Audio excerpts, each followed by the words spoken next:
നാളെ ഞങ്ങള് ഗുരുവായൂർ പോവല്ലോ. ഗുരുവായൂരോ? എന്തിനാ? ചോറൂണ സൂര്യമോളുടെ. ചോറുണോ? സൂര്യമോളില്ലേ എന്റെ അനിയത്തി, അവളെ ഉണ്ടല്ലോ. ഞങ്ങൾ ഗുരുവായൂർ കൊണ്ടോ, എന്നിട്ട് അവിടെ വെച്ച് ചോറ് കൊടുക്കും. നിങ്ങളുടെ വീട്ടില് ചോറില്ലേ? എന്തിനാ അവിടെ കൊണ്ടുപോന്നേ? വീട്ടിൽ ചോറുണ്ട്, എന്നാലും ഗുരുവായൂർ പോകും.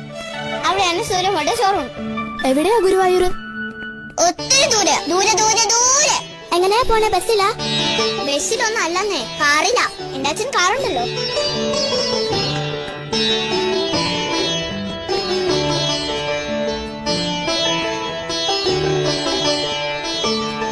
ഈ ചോറുണ്ടെന്ന് വെച്ചാ എന്താ ജാനിക്കുട്ടി?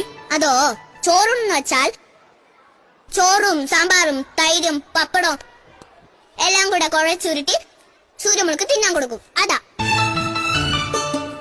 അതിനാണോ ഗുരുവായൂർ പോന്നേ? ഇവിടെ കിട്ടില്ലേ ചോറും പരിപ്പും പപ്പടവും? ആ, എനിക്കല്ല, സൂര്യമോൾക്കാ. അവിടുത്തെ ചോറാ അവൾക്ക് ഇഷ്ടം. ആണോ? എന്നും അവിടെ കൊണ്ടുപോവോ ചോറുണ്ണാൻ? എന്നും കൊണ്ട, ഒരു പ്രാവശ്യം. ഈ ജാനകി ചുമ്മാ പറയുന്നതായിരിക്കും. ചുമ്മാതല്ല, സത്യം. ഞങ്ങള് നാളെ പോയിട്ട് വരുമ്പോ പറയാമേ.